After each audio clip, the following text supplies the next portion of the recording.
And away we go right here on the DFS Early Bird presented by Awesemo.com. Dan Trafford, Dave Lochran along with you on this Monday morning, getting you ready for a 9-game NBA slate. See, Dave, you take some time, you have family stuff. We come up with a podcast title. It's as if, things just happen, and here we are on the DFS Early Bird. I was gonna say the DFS Early Bird. It's nice to see that while I was gone, we've put something together and a little bit of cohesion there. And I do want to a very little, a little bit. I want to point out, and I want to thank everybody for reaching out to me. I say this with all sincerity. The messages and the kind words and the condolences and the encouragement that I received through Twitter, through Facebook, through Slack, through DMs, through text messages, means more to me than anyone could have ever imagined. I am sincerely, from the bottom of my heart, grateful to all of you for reaching out to me, and that has helped me get through a very difficult period of my life. For those of you wondering, my dad died of bladder cancer on Tuesday the 16th. He's no longer suffering, but he was suffering for a while, and the DFS community, not exclusively, but heavily, the DFS community was there for me at a time where I certainly needed it most. And I wanted to express and extend my heartfelt appreciation to all of you. So thank you. And I am very happy to be back. Dr. David Lochran, an infectious disease specialist. If you have the opportunity, Dave tweeted out the obituary over there on Twitter and shared it a couple of different places. Read up, because an impressive man. And I've worked with Dave now for 4.5 years, 5 years. 5+ now, I believe. 5+. Since 2013, since around April of 2013. That's pretty insane in and of itself. But I know he's proud of who you've become, and pretty impressive resume of his own. So rest in peace, of course, and hopefully as time goes on, his memory lives on, and pretty impressive write-up over there. So I appreciate that, man. Of course. And if you haven't reached out and you wanted to, always time. That's the beauty of Twitter and Facebook and the different places. We can always share some thoughts and positive thoughts and positive feelings from time to time. We will talk NBA here, 9 games on the slate. NFL is dead to me as far as I'm concerned after Sunday, but that is fine. I'll play again next weekend. I will make up. Yeah, we all will. That's the impressive thing about what DK and FanDuel can do each and every week. But 9 games on tap, still small sample sizes. We'll say that, and we do our best to project and figure it out.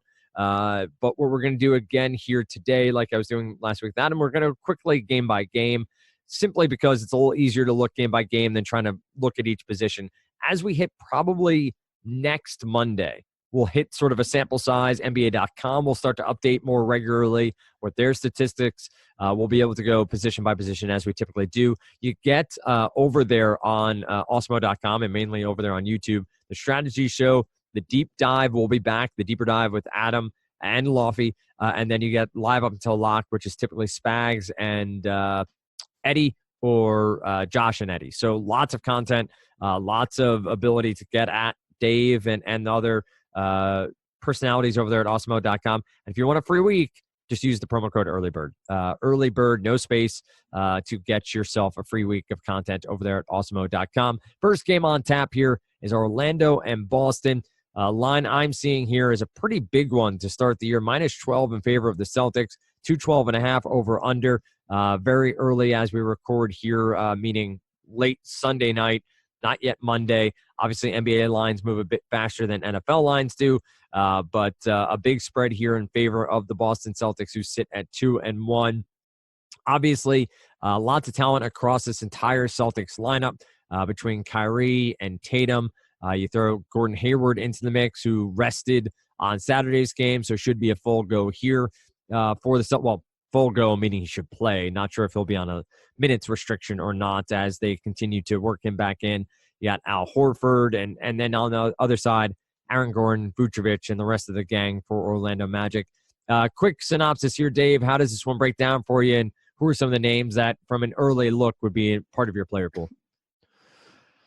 All right. So first thing to point out is we've had, let's see, you're looking at how many games we've played. Everyone's played at least 2 now. Boston's played 3 games, and Orlando Magic have played 3 games as well. They both rank right now bottom 10 in pace. So that is at least something to point out. Look, like you said, sample's very small, but it doesn't hurt to look at, early pace, early ideas of where we're at here. And, obviously you're going to see Boston, no question, already top 3 in defensive rating. That's no surprise. And then Orlando Magic in the bottom half. Those are 2 things that should remain consistent, right? You know that Boston is not going to play at the quickest pace, and they're going to play consistent defense. Now, the thing about this Boston team is despite how many good players they have, that kind of takes away from the fantasy allure. Now, Gordon Hayward is expected back, right? They're resting him at times, and there's a chance that we could see Kyrie Irving being rested at times. But, you have Kyrie Irving, you have Gordon Hayward, you've got a guy like Terry Rozier who came in real hot at the end of last season, particularly in the playoffs. Jason Tatum continues to take another huge step forward. You have Al Horford, Marcus Morris off the bench. I mean, they have a lot of players on this team, and that's what kind of makes it tough for me to fall in love with any of these guys. Now, Aaron Baines has already been ruled out, so you can expect to see big minutes for Horford.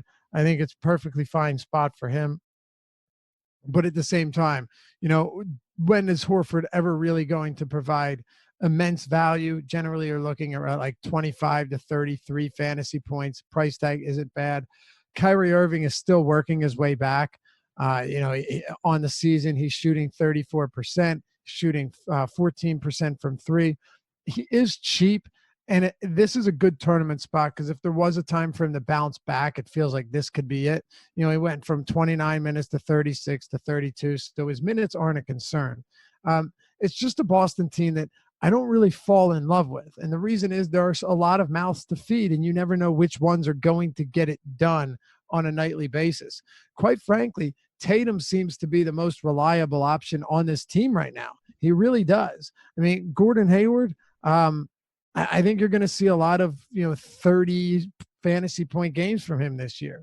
And on the other side of it, Orlando, one guy that I played on opening night as in Wednesday, because I didn't, obviously, for obvious reasons, I didn't play Tuesday. And then on Wednesday, it might have been Thursday. I don't remember. I threw a couple lineups in. I think I played $40, one lineup. And fortunately, I actually cashed like $700 on it. So that's pretty cool. But Aaron Gordon is a stud, and I love this kid. Like, I really love this kid. I think he's going to have a monster year. How long have I harped about Aaron Gordon being a guy that's going to be a stud, right? And it's taken a couple of years, but I think this is his year. I think we're going to see monster production from Aaron Gordon this year. And he's one of these guys that will be one of my top tournament options all year long because he has so much upside. He's excellent in transition. He can score around the basket. And he's also somebody that is going to attempt, 4 or 5 3-pointers per game. So I don't love this game. Vooch, it's a decent matchup because this is an undersized center team in Boston, especially with Aaron Baines out. And I think Vooch is perfectly fine, but it's still a very good defense, Dan, and not a game that I think we need to target all that heavily with like the Evan Fourniers and the DJ Augustine. So no, not in love with this game, but I do think Tatum's always going to be in play, and Gordon is just going to remain a top option of mine from a tournament standpoint because his upside far exceeds 50 fantasy points, and he contributes in so many different facets of the game. It's one of those things with Aaron Gordon. I think I talked about this with Adam last week, but the quote was, and he gave this to The Athletic, athletic.com, it's taken me a while, this Aaron Gordon, quoting him directly, it's taken me a while to figure out that you actually have to box out in this league, which seems silly. I always thought you could just jump and get the rebound.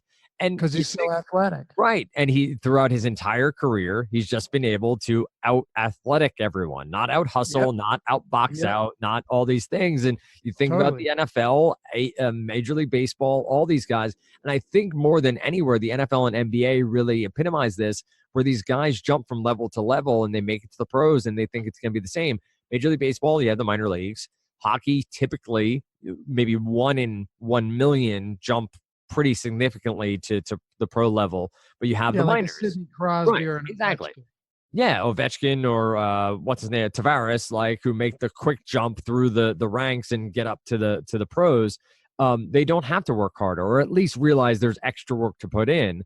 And all of a sudden, Aaron Gordon's saying, "Oh, crap! I self censored there, but oh crap! I gotta box out. I gotta actually put a body on this guy to get the rebounds." All of a sudden, those 8 rebound games maybe turned to 12 rebound games, where there were simple rebounds that he just wasn't getting previously because he wasn't boxing out. So I'm a big Aaron Gordon fan. I love the way he plays the game. I love watching him play. So any given night, I think he's fine. But to your point, this isn't a game that really pops off the page to me. Not one that I'm overly enamored with, or one that I think I'm really going to be game stacking in any way. One where I think there's high upside, at least from an individual player perspective, is Charlotte and Toronto, just simply because Kemba Walker has like a 70% usage rate thus far.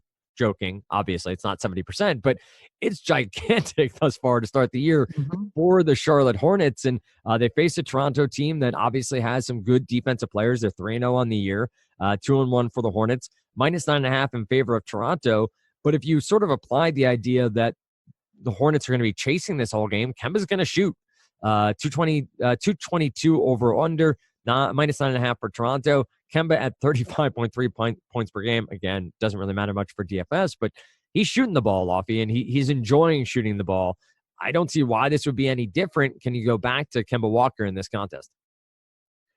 Yeah, I think you can, because he's not too expensive. I mean, the biggest thing is opportunity cost, and when we're looking at, the players surrounding him at a similar price point, which ones do we like more? Now, he's going to see some Kyle Lowry, and Kyle Lowry continues to get older. His defense isn't bad, but it's also not spectacular either. I'll be interested to see what they do with Kawhi Leonard's defense. More so just because who do you really have him guarding on this team? Like, you look at the starting, you look at this Charlotte team. You got Nicholas Batum, you got Jeremy Lamb, you have Marvin Williams, and MKG has basically been relegated to a 22 minute per game role off the bench, or if the guy is going to start, it's not like he's much of a threat. He's just, whether it be injuries or just inability to produce, we've seen year after year a guy that we expected to have a really solid career, he hasn't gotten much better at all. But really, look at this team. You have no more Dwight Howard, right? Who did at least siphon away some shot volume. Look at the rest of this team, Dan. Right? Like, who is there? There's not a whole lot. I mean, Miles Bridges has an opportunity to get there, but he's playing 14 minutes per game. Jeremy Lamb's a quality player, but he's another one of those guys that he's a complimentary guy. And Nicholas Batum as well. When Nicholas Batum shoots 10 shots a game, it's a surprise. I mean, Kemba Walker is clearly the one player on this team that is going to be jacking up a ton of shots every night. Malik Monk, yeah, sure, he's getting shots up there, but outside of that, he contributes nothing, right? Like, Malik Monk needs at least 20 real points to give you legitimate production. And I don't think this is the matchup for him anyway. We already know what Tony Parker and his age is going to offer. So I think Kemba Walker, even though I don't love the matchup, the simple fact that the guy is one thing we know about Kemba is that he will have those games where if he gets off to a bad start, it's kind of like he gives up and he's just like, all right, I don't really feel like shooting anymore. But that hasn't been the case through the first 3 games. He's attempted 76 field goals through 3 games. He's shooting a lot, right? He's shooting what is that, 25 times a game on average? If you're getting volume like that at that price point, then Kemba Walker's definitely in play. He's still not overpriced. So, yeah, that's the one guy that is very much worth considering. On the other side, Cody Zeller, he's cheap. The minutes are going to be in the mid-20s, the low to mid-20s each game. And I think we can feel pretty confidently about that Hernan Gomez will get some run. Frank Kaminsky will play a little bit at the 5 if he plays at all. There isn't a whole lot to feel good about here. And look at Bismack Biyombo. Like, he's getting DMP CDs as well. So, yeah, it's really a Kemba Walker-led team, and I think more than ever you're going to see that this year. I don't know about you, but it just feels like from an offensive standpoint, if Kemba Walker isn't producing, this team is not going to be competitive unless Monk or Lamb or Batum just get red hot from the field or from beyond the arc. Yep. So it's simply a volume, not simply. Obviously, Kemba has skill and has some upside, but the volume is clearly hard to ignore with Kemba here, and the price point hasn't creeped above $8K on DraftKings. So at least worth player pool, making sure he's on the radar and somebody that you're considering here in this matchup. Next up, Knicks and Bucks. Let me say quickly though, I am a little bit surprised of the over-under in this game. It seems a bit high. I know Charlotte played at a quicker pace last year.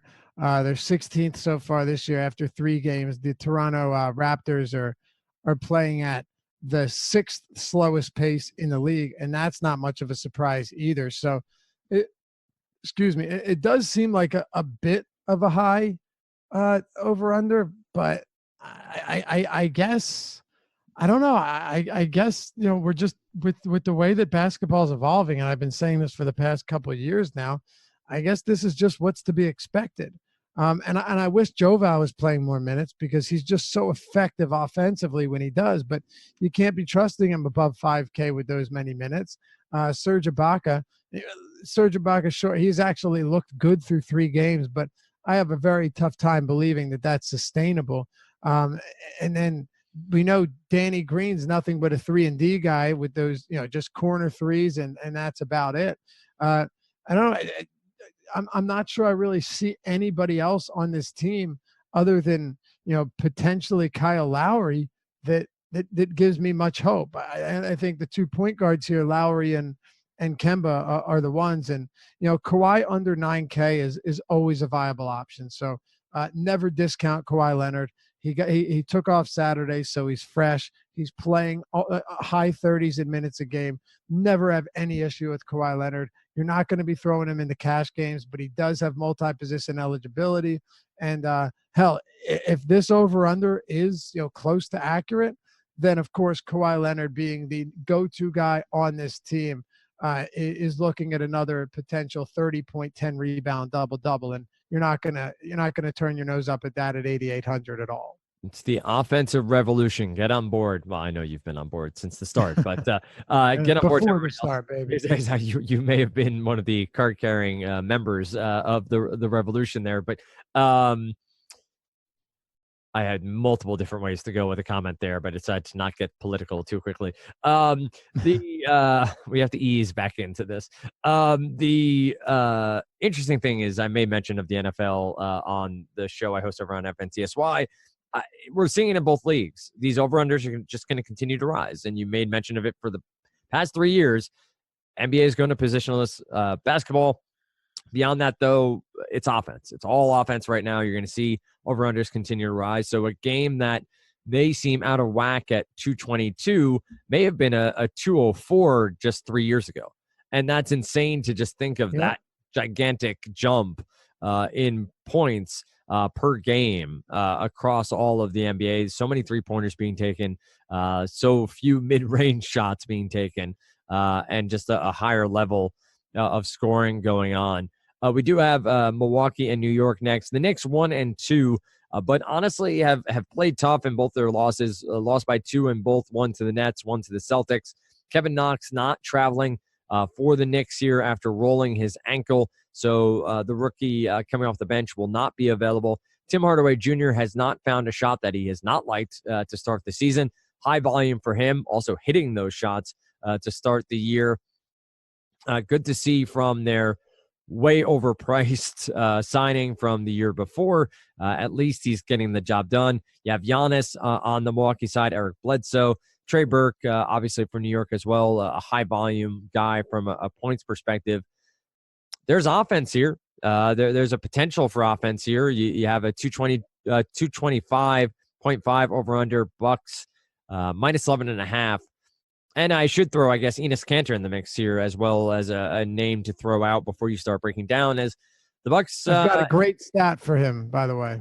The Bucks employ one Brook Lopez, who doesn't like playing defense. So Kanter could have a big game here as well. Lots to honestly like here in a Knicks team that isn't all that great, but probably would be a bit of a DFS goldmine all year because of the offensive power works they could have.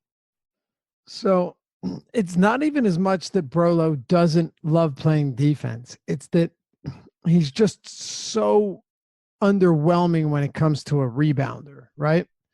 And through the first week, or almost through the first week of basketball, this will amaze you. Enes Kanter leads the entire league in rebound chances. He leads the entire league in rebound chances with 26.3 rebound opportunities per game. That's a lot. That is a lot, Dan. 26.3. And you know who's second, or you know who's third? Well, tied for second is Giannis Antetokounmpo at 24%. Now, what makes that the most impressive is that Giannis, unlike Enes Kanter, has a 70% rebound chance percentage, meaning that of those 24 opportunities per game, he's hauling in almost 70% of them. And that's pretty damn impressive, I must say. That is really, really impressive. So Giannis in this game is just in an outstanding spot. You have to love him here. He is a clear MVP candidate. And one that I think has a very good chance of winning it. I definitely think he should be in the top 3 in the running before the season even began. I love him here. If you can pay for him, go ahead and do it. He is going to produce in just a number of different categories, and he still hasn't even racked up the blocks and steals yet, but I promise you they will be on the way. And then Enes Kanter, as I mentioned, those rebounding opportunities are incredible. I mean, he has 36 rebounds through his first 3 games, and he's averaging only 31 minutes per game. So I do like him too against Brolo. And I mentioned in the NBA prepper that I made this year, Brook Lopez is a center that finally injects some offensive firepower onto a Bucks team that hasn't had that at the center position for years, since Greg Monroe was actually in his prime. But Brook Lopez does not rebound well. He can block shots, but I think Kanter has a great opportunity to rack up, potentially 15 rebounds here. This is a really good spot for him. This is a really good spot for Giannis. I like both of them quite a bit. I do think this matchup for Hardaway is difficult because the one thing that the Bucks are very good at doing is taking away those perimeter opportunities. But what they have always done, and this is something that is going to help Kanter, is when they take that away. Now, Budenholzer's the coach, so maybe this will change a little bit. But what they did, and they have the personnel to do it, with the long wingspan, take away those perimeter shots, take those outlet passes or those quick bounce passes away. They do allow, however, for the ball handler to loft it up and over the heads of the defenders and straight to a guy like Enes Kanter sitting down around the basket to put some easy buckets in. So I think, or I'm sorry, not Enes Kanter, Brook Lopez. Yes, no, I'm sorry. Yes, right. The Bucks. I'm sorry, I'm getting confused here, but you get the point. For Enes Kanter, down there around the basket to get some easy buckets and some easy rebounds, I think you could see a really sizable double-double from him here. Brook Lopez is cheap. I wish the minutes were there. I don't think it's crazy to consider him because he is the type of guy that with a short amount of work can still give you a high point total. And we've yet to see that if he gets off to a hot start, can he give you those numbers? I think it's very possible. But yeah, Giannis and Cantor would be my two favorite plays here. Not nearly as high on Trey Burke. I think this is a difficult matchup for him. I think Hardaway, just because of how often he's shooting, has to be in consideration, but that price point is a little bit prohibitive. Looking through the rest of the positions, it's tough to fall in love with anyone, but unless you see someone else, Giannis and Cantor are easily my two favorite options from this game.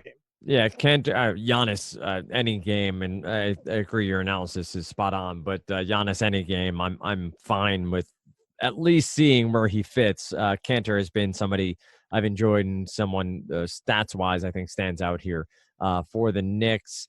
And to your point, THJ has at least the volume.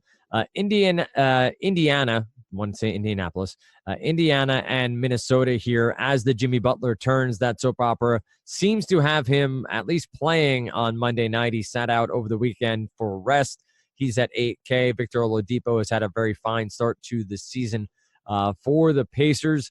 Matchup here should see some offense at 225 over under, minus 2.5 for Minnesota. Oladipo and Butler are their leading scorers for each team. I see lots of pieces here that could be potential upside guys. When you get into Butler and Oladipo, beyond that, you have some athletic bigs for the Pacers, and then you have Karl Anthony Towns and some other guys for Minnesota that you think more of than have been producing necessarily since the end of last year. What do you got in this one? Minus 2.5 for the Timberwolves. Yeah, well, okay, so you look at Jimmy Butler, and he'll be back. Jimmy Butler is on a mission right now, right? I mean, there's just no question. Jimmy Butler is on a mission, and we saw that through his first two games. Scored a combined, 56 points with 8 steals, 3 blocks, 6 rebounds, 14 rebounds, 6 assists. He's doing it all through just pure hustle and talent. And he's not that expensive. Like, Butler's price tag is going to be up in the mid 9Ks. It's got to be. I just don't see any way it's not going to be up there. He's way too good. And from a defensive standpoint, I'm not really too worried about this. You're not going to throw Depot on him. You don't see the need to do that. You're not going to be putting Thad Young on him. I mean, who are they going to look to guard Butler with? I don't really know, Dan. I don't know what they're going to do to try and stop Jimmy Butler here, and I think they're going to have a very difficult time slowing Jimmy Butler down. Now, through the first few games, the Pacers, their defense has looked fine, no question, but I think we see that come down a little bit. Now, they're also playing at a slow pace, one of the slowest pace to start the year, while Minnesota is playing at a pretty quick pace, top 10. And their defensive rating, I don't think this would surprise anybody. Their defensive rating is one of the worst in the league, and I think it continues that way, even with Butler on the floor, because Karl Anthony Towns has proven that he is just not a very competent defender. And Wiggins, despite his length, his athleticism, his defense has proven to be lackluster at best. The same with Jeff Teague. So I think there's a really good spot for Oladipo as well. In this game, you're talking about an over-under set at 225. Wouldn't be surprised to see that climb. This is a game that I think you could actually get away with stacking in some spots. Jeff Teague, not a bad play because he is cheap. Oladipo, as you mentioned, off to a solid start. Also a great play. He's going to jack up 20 or more shots in this game. I feel pretty confident about that.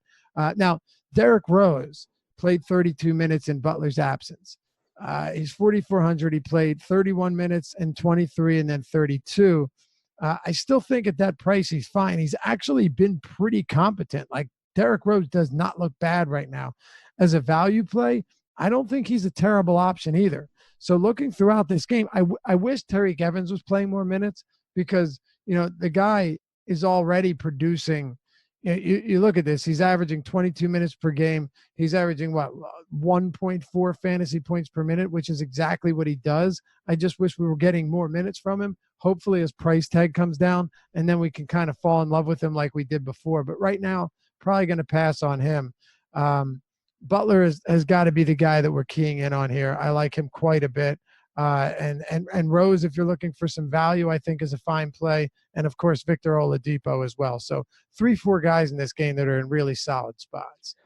Bulls Mavericks up next. Not seeing a line on the site. I'm looking at Mavs 1-1, 1-0 at home, 0-2 for the Bulls. Most recent stats I have in front of me for this contest. Zach LaVine doing a decent job of showing out a bit here to start the year. DeAndre Jordan being one of the best Mavs thus far, though small sample size, obviously. Is this a game on your radar, or do you see yourself staying away from this one? You know, one guy that has to stand out, even though, as you mentioned, it's not the greatest game, but one of them that has to stand out is Wendell Carter Jr., right? He has not looked particularly solid through his first 2 games, but he also hasn't gotten a ton of minutes either. I mean, he's averaging 19 minutes per game. He's averaging just shy of a fantasy point per minute. I think if you're looking for just a dirt cheap punt, he does make some sense here. I mean, I don't think that you're going to see him continue to play such low minute totals for much longer, because they really, I mean, do you really want Robin Lopez playing 25 minutes per game? To me, that just doesn't make any sense whatsoever. It makes no sense at all. And then, yeah, Bobby Portis is somebody that he's expensive. I think against Dallas, he's a fine play. And this is a Dallas team, mind you, that Dan, they're not going to be good. I mean, this is not a Dallas team that's going to be good. I feel pretty confident about that. They allowed 136 points to Minnesota. They were blown out by Phoenix. They allowed 121 points to Phoenix. And then if Harrison Barnes is out, well, that means that their defense becomes even worse. Now, it looks like he should be able to play, but I'm not sure that's the case. So if he doesn't, I think Chicago, while being a very bad team, actually has some value here, whether it be Zach LaVine, who has been stellar through his first 2 games and is clearly going to get up as many shots as humanly possible. Chris Dunn looks like he's going to be playing. He was out with personal issues, so he should be back. But if he isn't, it just makes Zach LaVine that much more enticing. Luka Doncic, he's been pretty solid as well. I mean, this guy is one of these guys that, as a rookie, him and Trey, Trey Young, those 2 guys. Did you see what he did? Did you see what Young did? Wait, I mean, which the deep threes, or was there something specific in the most recent game? I mean, just the fantasy production that he put up last night. Yeah, I mean, he'll shoot. He will definitely take the opportunity to shoot the basketball. I mean, the guy got 35 points, 11 assists, 2 rebounds, and 60 fantasy points with 6 3-pointers. So you have a few rookies in this league that are actually going to be very valuable, and I think Doncic is one of them. And you can't tell me one bit that you're concerned about the Chicago defense, right? Like I'm not concerned about this backcourt defense whatsoever, whether it's Chris Dunn or I don't care, or Cameron Payne, or you name someone. I can tell you I'm probably not worried about him. So yeah, I think he's in play too.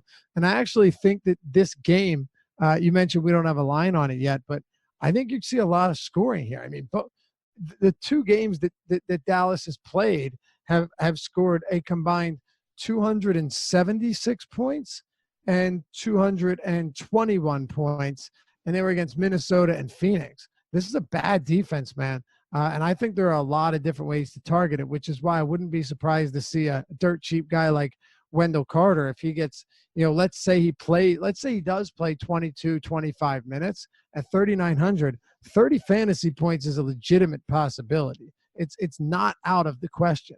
And then I'll throw one more in there just because we know that that Dirk remains out through, it looks like, October. Dwight Powell has been very good. The problem is, do you really want to play a guy at 5,100 when he's playing 17 minutes per game?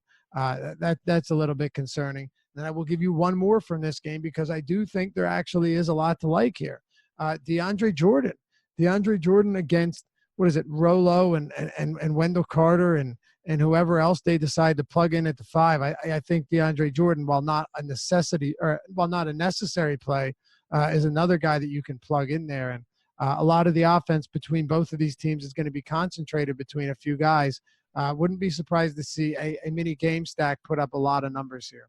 Dwight Powell here is just somebody that you hope gets that extra 7 to 10 minute run at some point because and then he would smash. Yeah, he's been doing a great job, and we've seen it in previous seasons where, given the run, he's done a decent job. And yeah, he's disappointed in 1 or 2 games, but if you get word it's going to be 25 to 28 rather than 17, which is what we've seen over the first 2 games, you could see some gigantic output. But saving that, I don't know that you, at 17 minutes, really trust that he's going to put up the numbers you need. Up next, Memphis and Utah is up on deck. You have a 219 over-under, -10. Listen, I know I've already belabored the point, but the fact that a game between the Utah Jazz it's insane. and Memphis Grizzlies is sitting at 2 MF and 19. It's insane.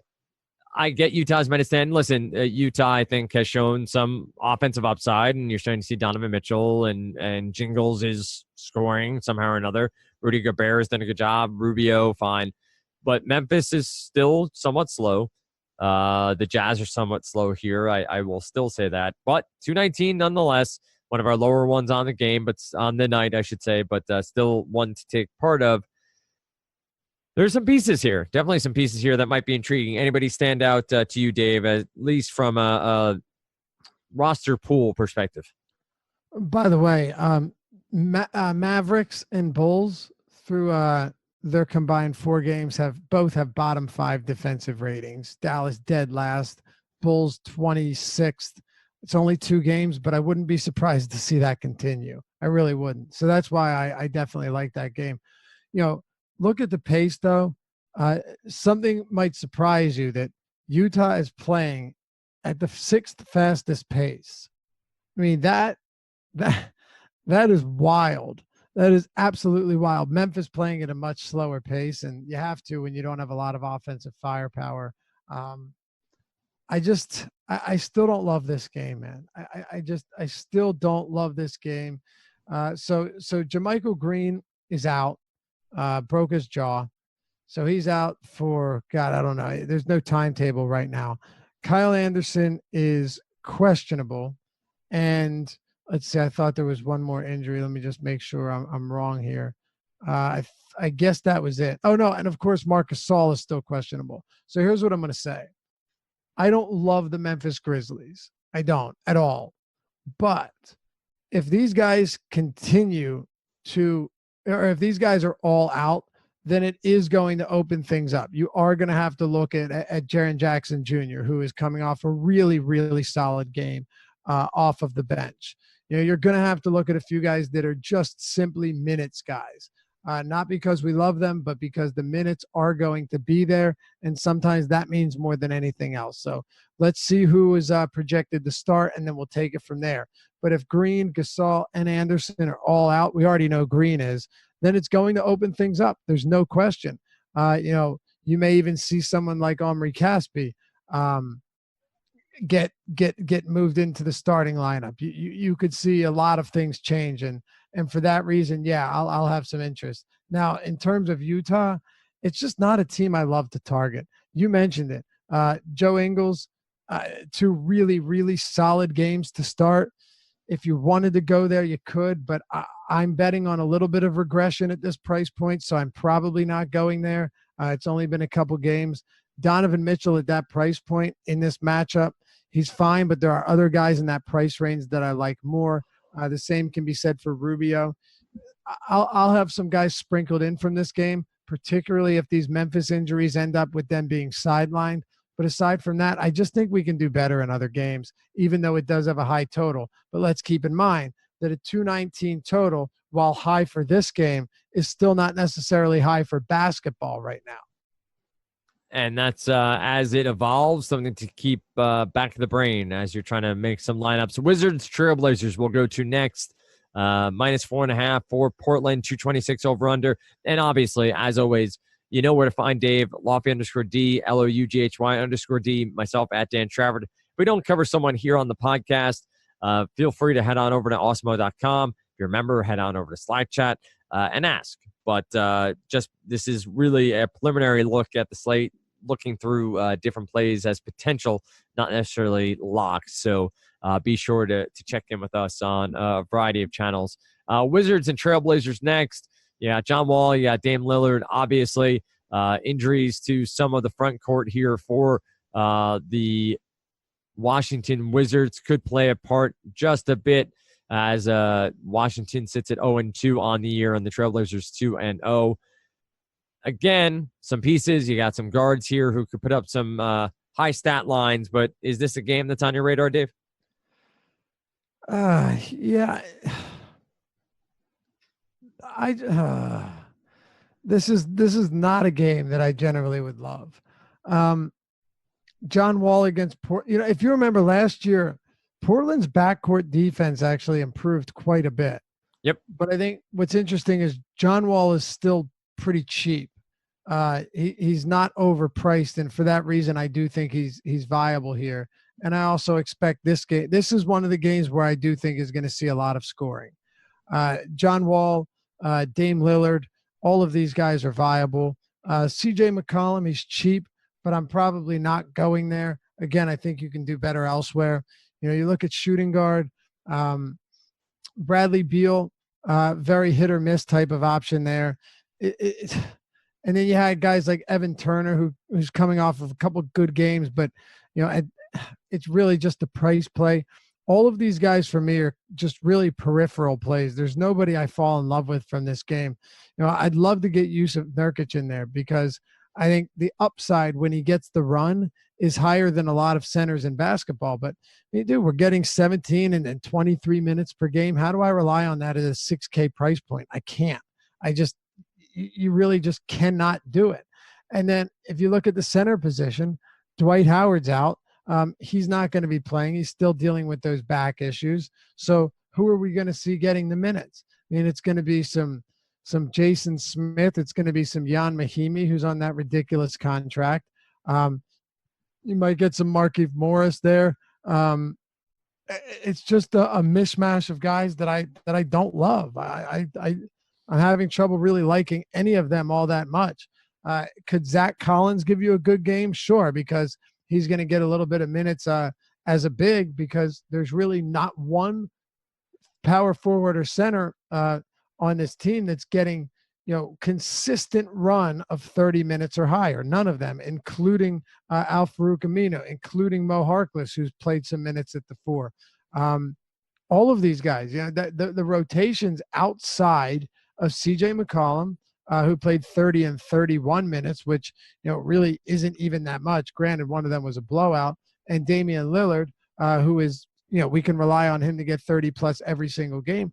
All of these guys concern me a bit. So Dame and John Wall are the two guys in this one that I like the most. Before we move on to Suns Warriors next, I do want to acknowledge that Markieff Morris has been named on this podcast. He has been mentioned. We can move on with our lives. There it is. That's all you needed. That's all I needed. 2018-2019 NBA season is officially underway now that he's been mentioned on the podcast. I do think, by the way, I do think Bradley Beal's a fine play as well because he's not overpriced. I loved what I saw from Beal last year, just attempting more three-pointers. He's attempted 18 already this season. The three-point percentage rose dramatically last year. His assist totals climbed. I'm hoping we can see that this year. He got in a little bit of foul trouble in one of those games, but Brad Beal does have the upside, and I don't mind him here whatsoever. But this is mostly a spot where I like the backcourt a whole lot more from both sides, and it's not because some of these players in the front court aren't decent players. It's because the minutes are very hard to rely on right now with all of them. Makes sense. It does make sense. And Beal is somebody that not necessarily the sexiest of picks, but price point wise, and somebody that Has the upside to get it done each and every week at 7K over there on DK. So let's go next to our next contest up as we make our way through to San Antonio and Los Angeles. From what I read, I believe Rondo and Ingram are out for this contest due to the fight that broke out from what was it, Saturday night, which was just such a against Houston. Yeah, yeah. Chris Paul was also suspended. So Paul was suspended for 2 games, Ingram for 4, and Rondo. 4 yeah. Well, and Ingram's shove of Harden, which set it all off, seemed just odd. I assume there was drawing going on before that happened. And then Ingram came in with late punches as well. Paul claimed that Rondo spit on him. Possible. And then there were some punches thrown. And Rondo actually acquitted himself, if you're into the fights, somewhat nicely, as he did seem to almost land one on Paul's jaw. But nonetheless, that does affect rotations here for the Lakers a bit with Rondo and Ingram out. I know they've had some injuries as well. Obviously, LeBron James here. On the other side, a team in San Antonio that no longer has Tony Parker, no longer has Manu, no longer has Kawhi. A whole new ball game there in Texas for the Spurs. How do you break this one down? All right, so I think I tweeted this during the preseason that if JaVale McGee can average 20 to 23 minutes per game and stay under 5K, he is legitimately going to be a solid fantasy option. I mean, this is a guy that per 36 averages a very solid, like 17 point, 11 rebound, 3.5 block, double. I mean, he makes boneheaded mistakes, but he's also someone that's actually really efficient on a per 36 minute basis. He really is. I mean, just this year, you look at it, and he's played 2 games, Dan, and his per minute production, his fantasy point per minute production is 1.7 at 4,900. If you're getting him, if you get 22 minutes from him, that you're looking at around 30 plus fantasy points. Again, he has 32 and 36 fantasy points in 2 games. And they haven't come against the easiest matchups. Like, he is one guy that even when he doesn't get minutes, I'm willing to look at, especially when you have a guy like LeBron that can get him the ball around the basket. Now, not having Rondo might hurt a little bit. I'll have to look for tomorrow's deep dive to see, where his assists have come from earlier on, because he already does have he already has 12 made field goals on 17 attempts, high efficiency. I legitimately think that JaVale McGee remains in play. I do, no doubt about it. And I think his minutes, I think he could creep up and start playing around 25 per game. You're not going to see him higher than that. But, yeah, I could see it. Now, LeBron James, first 2 games have been okay, but this could be the game where you get a big one from him. And through their first 2 games, believe it or not, San Antonio's defensive efficiency rating is actually 3rd worst in the league. Oh, wow. I mean, you have no Kawhi Leonard anymore, right? You have no Danny Green. You've lost a lot of, and Tony Parker at one time was a quality defender as well. You also have no Kyle Anderson. Like, if you're just looking at who they have defensively, LaMarcus Aldridge is okay. DeMar DeRozan is just okay. Marco Bellinelli's not doing anything for you. You have no Dejounte Murray, so you're looking at Bryn Forbes. Who do they really have, right? Pau Gasol is ancient. This is not a team, I think, that's going to have a very good defense this year at all.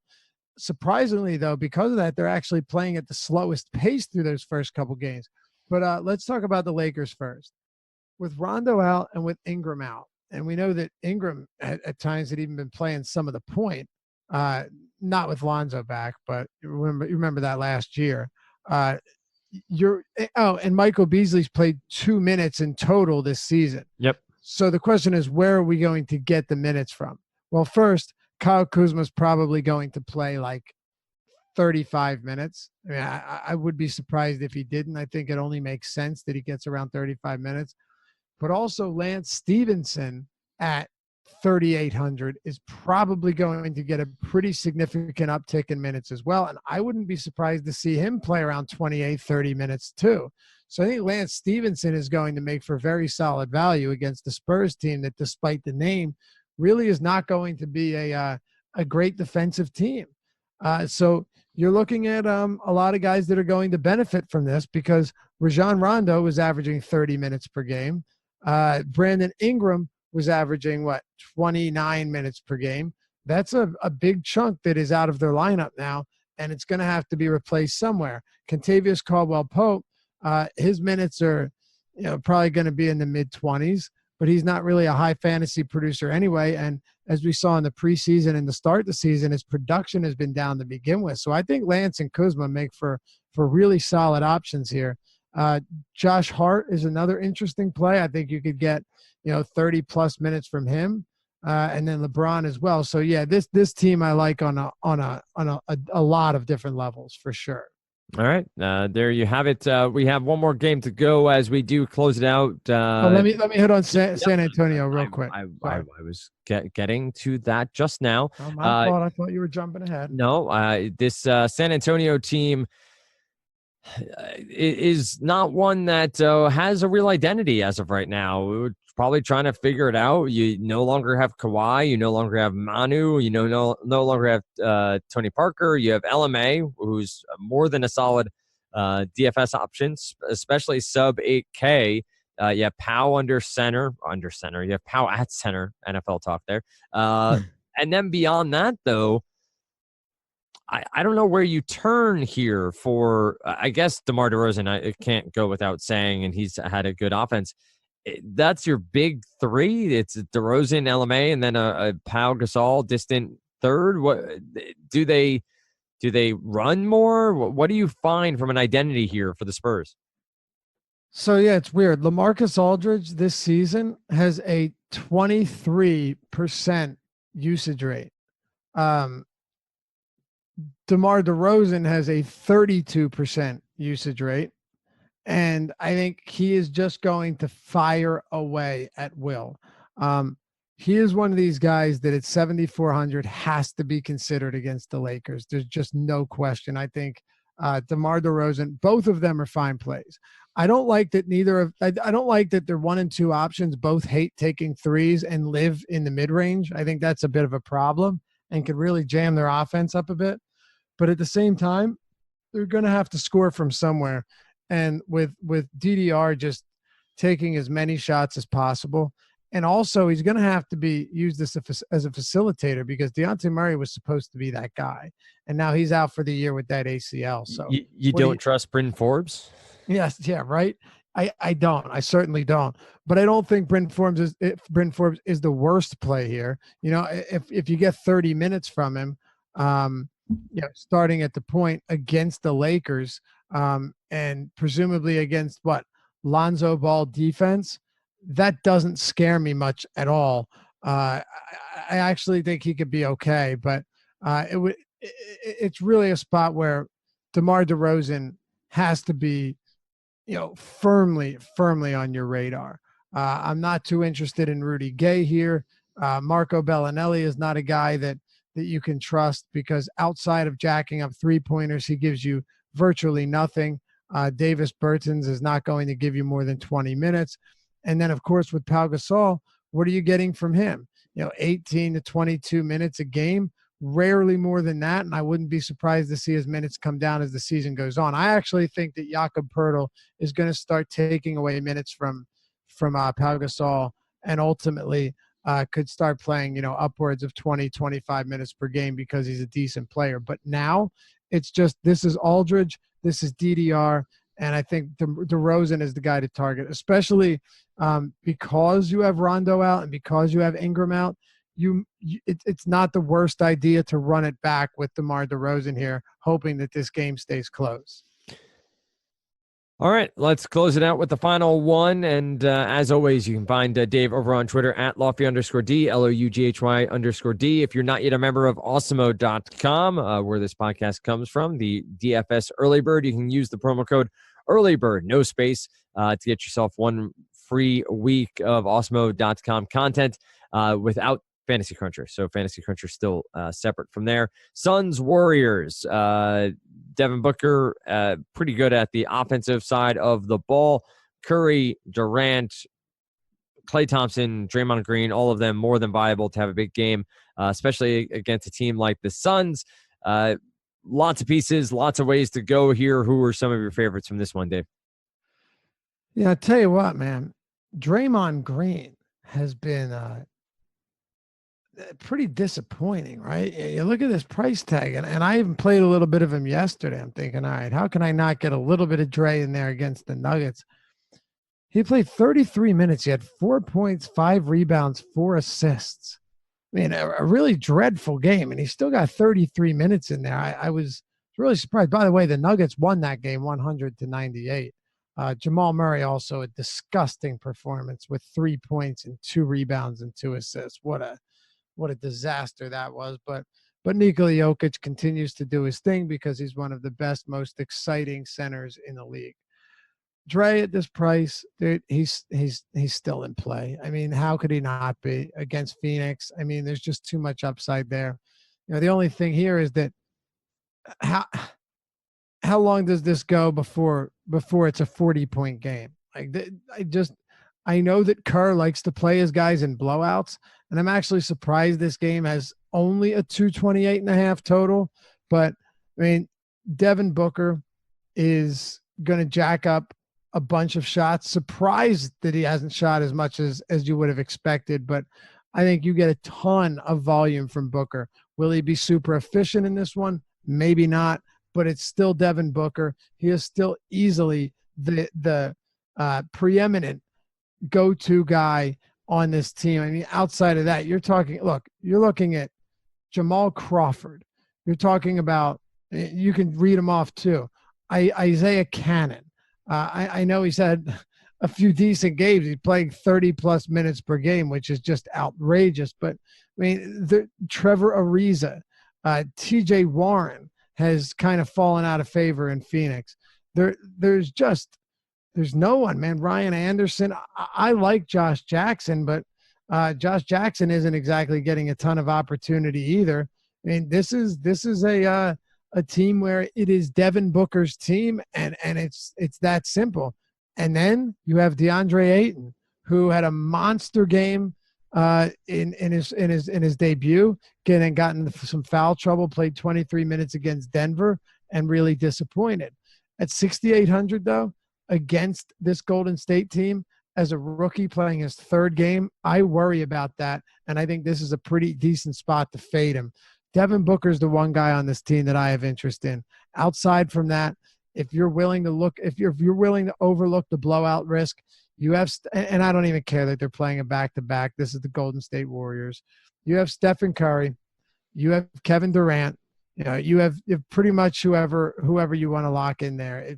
It's really that simple. And, you know, I don't even think it's crazy to look at like a Damian Jones because he's so cheap. I don't think it's necessary, but I'm throwing him out there just because he's getting starts and he's getting opportunity. But if you can overlook the blowout, you know that someone on this team is going to put up big numbers. And if you had to guess, it's Curry or it's Kevin Durant. And, of course, Draymond Green at sub 7K has the triple-double upside. And could he do it against Phoenix in what's undoubtedly going to be a back-and-forth, fast-paced game? Yes, absolutely he can do that. Looking at pace just to start the year because I'm curious. Let's see. Phoenix is – would you look at that? Phoenix playing the second slowest pace in the league.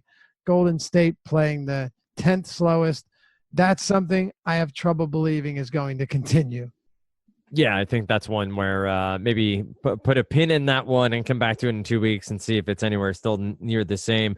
9 games on tap here. Don't forget the deeper dive will be back in full swing this week. Head on over to Osmo.com for that schedule. Same with the write-ups for the deep dive. Damian Jones, somebody that 3,800 piques my interest and in this matchup, especially as Kerr said, he'll continue to start. And as Dave just reiterated, the minutes may be there in this contest. So I will go that way probably for a little bit of salary relief, though. Would love to see some MPE in his future at power forward center. Not that he deserves it from an NBA perspective, just simply from a DFS perspective. Any final thoughts here on this slate, Dave, before we say so long? No, I think we've got it, man. I can't wait till we have a little bit more information. It's a whole lot more fun to write and do articles and shows once we start to get a good grasp on what teams are doing instead of looking at 2-3 game samples. But for now, we work with what we have, and you put the pieces together. And I think early in the season is some of the best times to take those risks on tournaments, like playing an Aaron Gordon when he might not be in the best spot, or playing a specific guy that no one's really targeting, even though we know he's good. It might be a tad bit overpriced, but has the ceiling to blow past this price tag. I think when everyone's kind of not sure what's going on, but then because there's so much happening around the industry in terms of who's popular and who's not going to be, getting away from chalk early this season when we're not sure of everything is a great time to do that. Speaking English happened for about 55 minutes of this podcast. You got it. It's been a long week. What we're going to do here is close out the podcast. So thank you so much for listening to the DFS Early Bird. As I said, use that promo code Early Bird, no space, gets you a free week of awesemo.com. Dave and I will be with you Monday, Wednesday, Friday morning. You get Emac and Adam Tuesday, Thursday, Saturday, getting you ready each and every day. To then turn into the NBA Strategy Show, which is over there on YouTube. Typically, it's going to be Josh and Adam or Josh and Dave, and that's going to be another breakdown. New information comes out every morning. They're going to break it down in the morning. Then 5 p.m., you get the deep dive, or I should say the deeper dive. Then at 6 p.m., you get live up until lock, or obviously the 8 o'clock lock. You will get them at 7 o'clock. So with all that said, we wish you the best of luck in Monday's 9-game slate. We'll be back with you on Wednesday morning. Emac and Adam will be back with you on Tuesday morning right here on awesemo.com's Early Bird Special.